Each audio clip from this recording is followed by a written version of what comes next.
नागपुर आने के बाद पिंकी ने साफ महसूस किया था कि उस पर कई मर्दानी नज़रों का सख्त पहरा रहता है। वे नज़रें सीसीटीवी कैमरे की तरह हैं जो खुद मुश्किल से दिखती हैं, पर उनकी नज़र दूर तक रहती है। वहाँ से भागने की कोशिश करने वाली लड़कियों का किनारा कितना बुरा हश्र हुआ। इसके किस्से इतने डरावने तरीके से सुनाए जाते थे कि कोई लड़की ऐसा सोच भी रही हो तो वो ख्याल दिलो दिमाग से निकालने में ही अपनी भलाई समझे। तो हेलो दोस्तों, मेरा नाम साकिब है और आप देख रहे हैं स्टोरी वाइज चैनल। और ये हमारा सेकंड पार्ट है। अगर आपने फर्स्ट पार्ट नहीं देखा तो वीडियो के डिस्क्रिप्शन में आपको एक लिंक मिल जाएगा पार्ट 1 करके, तो आप उस पर विजिट करके पार्ट 1 देख सकते हैं, फिर आप पार्ट 2 देख सकते हैं। और आप हमारे चैनल पर फर्स्ट टाइम आए तो हमारे चैनल को सब्सक्राइब करें और इस वीडियो को लाइक करें। तो चलिए चलते हैं वीडियो की तरफ। कुछ ही दिनों में पिंकी ने परवीन का इतना भरोसा जीत लिया था। अब उसकी निगरानी पहले जैसी नहीं होती थी। उसे नियमित और भरोसेमंद ग्राहकों के साथ अकेला छोड़ा जाने लगा था, लेकिन ग्राहक के साथ कई बार जाने की इजाज़त अभी भी उसे नहीं थी। एक दिन विपिन पांडे नाम का ग्राहक उसके पास आया तो पिंकी को वो वही शख्स लगा जिसके सपने वो ग्वालियर आने के पहले से देख रही थी। विपिन में कई बातें ऐसी थीं जो पिंकी को भा गई थीं। वो आम ग्राहकों की तरह उस पर टूट नहीं पड़ा था। उसने कोई जल्दबाजी भी नहीं दिखाई थी। पहली बार में ही दोनों के बीच लंबी बातचीत हुई, जिससे पिंकी को लगा कि विपिन को औरतों को देखने का नज़रिया दूसरा अलग है। उस दिन पहली बार पिंकी को दिन किसी 22 साल की लड़की की तरह धड़का तो वो सिर से लेकर पांव तक शिहर उठी। उसकी समझ में नहीं आया ये क्या हो रहा है। विपिन जाने लगा तो पिंकी मायूस हो उठी। वही अपने मजबूर दिल को संभाल नहीं पाई। उसने विपिन का हाथ पकड़कर कहा, फिर आना। पैसे से ड्राइवर विपिन छिंदवाड़ा के एक प्रतिष्ठित परिवार का बेटा था। छिंदवाड़ा से नागपुर तक का कोई 2 घंटे का रास्ता है, जिसे अब विपिन पिंकी के लिए नापने लगा था। वो अक्सर पिंकी के पास आने जाने लगा तो पिंकी ने उसे अपनी ज़िंदगी की कहानी विस्तार से सुना दी, जो राजस्थान के बूंदी जिले के गांव शंकरापुरा से ग्वालियर होते हुए नागपुर के बदनाम इलाके गंगा जमुना गली के उस कोटे पर आकर ख़त्म होती थी। प्यार अकेली पिंकी को ही नहीं हुआ था, बल्कि विपिन भी उससे प्यार करने लगा था। ये प्यार ठीक वैसा ही था जो सन 1991 में प्रदर्शित महेश भट्ट की देह व्यापार पर बनी फिल्म सड़क में दिखाया गया था। इस फिल्म में नायक संजय दत्त टैक्सी ड्राइवर होता है और मजबूरी की मारी एक कॉल गर्ल पूजा भट्ट से प्यार कर बैठता है। इस फिल्म में महारानी वाली भूमिका संदेश अशरा पूरकर ने निभाई थी, जो खूब चर्चित रही थी। यहाँ से कदम कदम पर महारानियाँ थीं, लेकिन प्यार भी कहाँ आसानी से हार मानता है। पिंकी और विपिन ने तय कर लिया था कि भागकर शादी कर लेंगे और कहीं भी बस जाएंगे। अच्छी बात यह भी थी कि विपिन हिम्मत वाला युवक था, जो दूसरों की तरह बदनाम गलियों और इलाकों के गुंडों और दलालों से नहीं डरता था। विपिन के प्यार में डूबी पिंकी भूल गई थी कि तबायफ को प्यार करने की इजाज़त ना बाजार देता है और ना समाज। फिर किसी से शादी करके गृहस्थी बसाना तो कॉल गर्ल्स के लिए ख्वाब जैसी बात होती है। पिंकी जानती थी कि रसूख वाली परवीन के हाथ बहुत लंबे हैं और उसके संबंध कुछ रसूखदार लोगों से भी हैं। गुंडे और दलाल पालना तो कोठों की परंपरा है, जिनका कायम यही होता है कि कोई लड़की कोठों पर परंपरा को तोड़कर भागने की कोशिश ना करे, और करे तो उसका इतना बुरा हाल करो कि वो दूसरी लड़कियों के लिए सबक बनकर रह जाए। नागपुर में सालों से कोठा चला रही परवीन सिर्फ एक बार ही पीटा एक्ट के तहत गिरफ्तार हुई थी। इससे सहज अंदाजा लगाया जा सकता है कि वो इस कारोबार की कितनी सदी हुई खिलाड़ी थी। कई पुलिस वालों से उसके दोस्ताना संबंध भी थे। एक दिन परवीन का सारा रसायन तथा और तजुर्बा धरा रह गया जब उसके पिंजरे से पिंकी नाम की एक मैना अपने तोते विपिन के साथ भाग निकली।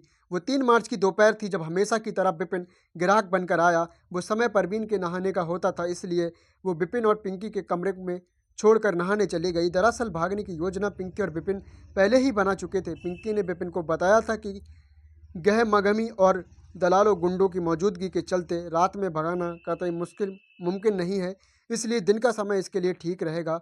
उस समय बाजार के ज़्यादातर लोग और लड़कियां सोई रहती हैं। पिंकी भागी तो परवीन तिलमिला उठी। न केवल परवीन बल्कि देव व्यवहार से जुड़े तमाम लोग हैरान रह गए। चंद घंटों में पिंकी के भागने की खबर आग की तरह फैल गई।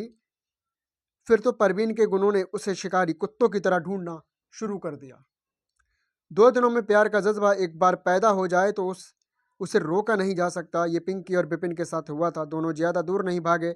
उन्होंने नागपुर से 100 किलोमीटर दूर मुल्ताई के कोर्ट में शादी कर ली। मुल्ताई बैतूल जिले की तहसील है, आदिवासी बहुबुल्य ये शहर ताप्ती नदी के किनारे बसा हुआ है।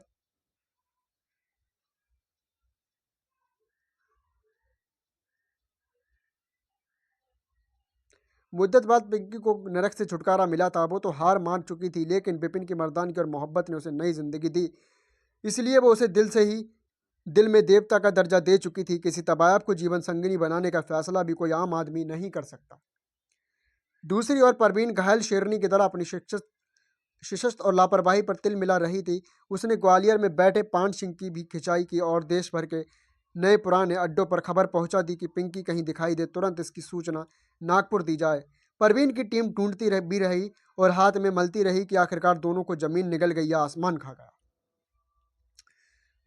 मुतलाई में शादी करने के बाद विपिन पिंकी को भोपाल ले आया। भोपाल के पौष इलाके शिवाजी नगर के उसके मौसा प्रकाश शर्मा के यहाँ रहते हैं, जो सीआईडी के एडीजी कैलाश मकवान के स्टाफ में दरोगा हैं। विपिन जब पिंकी को लेकर उनके घर पहुंचा तो वो चौंके कि ये कैसी शादी है। इस पर विपिन ने उन्हें बताया कि उसने नागपुर की रहने वाली पिंकी को लव मैरिज की है। चूँकि माता पिता पिंकी को सहज स्वीकार नहीं करेंगे, इसलिए वो उन दोनों को पनाह दे दे। कुछ दिनों बाद हालात ठीक हो जाएंगे तो वो खुद छिंदवाड़ा जाकर माँ बाप को सब कुछ सच बता देगा। विपिन ने प्रकाश को यह नहीं बताया था कि पिंकी कौन है। प्रकाश शर्मा को पत्नी के भांजे पर दया आ गई और कुछ सोचकर उन्होंने दोनों को अपने घर में रहने की इजाज़त दे दी। मौसा के फैसले से दोनों खुशी से झूम उठे कि उन्हें अभी तक कवायद बेकार नहीं चुकी, क्योंकि इनका प्यार सच्चा है। इसलिए मौसा जी भी आसानी से मान गए। जल्दी ही विपिन ने खुद के लिए किराए का मकान ढूंढ लिया। प्रकाश शर्मा के घर उनकी पत्नी कविता और बेटा गौरव रहते थे। उनकी बेटी रूपाली की शादी हो चुकी है। गौरव भोपाल के कैरियर कॉलेज से ग्रेजुएशन कर रहा था। जब ठिकाना मिल गया तो जुगाड़ू विपिन ने खुद के लिए एक ट्रैवल एजेंसी में नौकरी भी ढूंढ ली। शिवाजी नगर में सरकारी क्वार्टरों और बंगलों की भरमार है, लिहाजा वहाँ का माहौल आमतौर पर शांत ही रहता है। पिंकी ये सब देखकर हैरान थी कि दुनिया इतनी अच्छी है जिसमें इतने अच्छे लोग भी रहा करते हैं। 2 हफ्ते में ही पिंकी ने अपने मौसेरे सास ससुर को दिल जीतने में कोई कसर नहीं छोड़ी। सिर पर पल्लू रखे वो आदर्श बहू की तरह रहती थी और कोशिश करती थी कि घर के सारे कामकाज खुद निपटा ले। ये वो जिंदगी थी जो पिंकी का सपना था। घर गृहस्थी पिंकी ने पहली बार देखी थी। देवर गौरव भाभी के इर्द गिर्द मंडराता रहता था। हालांकि पिंकी की परवीन का खौफ सताता रहता था, पर प्रकाश शर्मा के पुलिस में होने की वजह से वो खुद को महफूज समझ रही थी। इसके अलावा यहाँ मिल रहे लाड़ प्यार के चलते वो अपनी पुरानी जिंदगी को भी भूलने लगी थी। 23 मार्च की सुबह रोजाना की तरह प्रकाश शर्मा अपने ऑफिस चले गए। विपिन भी अपनी ड्यूटी पर जा चुका था। जिस ट्वेल्थ एजेंसी में उसे नौकरी मिली थी, उसने उसकी ड्यूटी प्रदेश के रसूखदार मंत्री रामपाल सिंह के बंगले पर लगा रखी थी। वो भी शिवाजी नगर में ही रहते थे। कॉलेज जाने को तैयार बैठे गौरव का टिफिन किचन में तैयार कर रही पिंकी उसकी समय चौकी। जब उसे बाहर गाड़ियों के रुकने की आवाज़ सुनाई दी तो वो कुछ सोच समझ पाती उसके पहले ही ड्राइंग रूम में मौसिया सास कविता और देवर गौरव की चीखने की आवाज़ें उसे सुनाई दी। पिंकी को समझाते देर नहीं लगी कि परवीन के गुंडे उसे सूंघते हुए यहाँ तक आ पहुँचे। लिहाजा वो दूसरे दरवाजे से भाग निकली उस घर में जहाँ वो 20 दिनों तक एक आदर्श बहू की तरह रही। मैं क्या हो रहा है ये उसे कुछ घंटों बाद पता चला। वहाँ एक भयानक हादसा अंजाम ले चुका था। पिंकी का यह अंदाजा गलत साबित हुआ कि व्यापार की दुनिया के दलाल और खतरनाक गुंडे उसे ढूंढ नहीं पाएंगे। अगर जैसे तैसे ढूंढ भी लिया तो मौसा ससुर प्रकाश शर्मा के पुलिसकर्मी होने के चलते कुछ नहीं कर पाएंगे। उस दिन एक टवेरा एक स्कॉर्पियो प्रकाश शर्मा के घर के बाहर आकर रुकी। एकदम फिल्मी स्टाइल में धड़ाधड़ 14 लोग उनमें से निकले, जिनमें 4 महिलाएं भी थीं। सभी सीधे उनके घर में दाखिल हो गए। वे लोग विपिन और पिंकी को ढूंढ रहे थे। एकाएक कुछ लोगों का एक आया देख कविता और गौरव हकबका रह गए। लोग कौन हैं और क्या चाहते हैं, पिंकी के बारे में उनसे पूछा गया, जिसका मतलब दोनों समझ नहीं पाए। आगंतुकों ने पूरा घर छान मारा पर पिंकी नहीं मिली। वे गौरव और कविता को मारने लगे। दोनों चिल्लाए तो आस पड़ोस के लोग इकट्ठा हो गए। माजरा क्या है ये किसी की समझ में नहीं आ रहा था। आखिर इतनी सुबह सुबह शिवाजी नगर जैसे शांत इलाके में कुछ बदमाश एक पुलिस वाले के घर घुसकर गदर क्यों मचा रहे हैं। बदमाशों ने गौरव को काबू कर गाड़ी में बिठाया और जाते जाते कविता को धमकी दे के गए कि विपिन को भेजकर अपने बेटे को ले आना। उनके जाते ही केवल शिवाजी नगर बल्कि पूरे भोपाल में कोहराम मच गया कि दिन दहाड़े एक पुलिस वाले का बेटा अगवा कर लिया गया। मामला खुद के विभाग के मुलजिम का था, इसलिए पुलिस तुरंत हरकत में आ गई।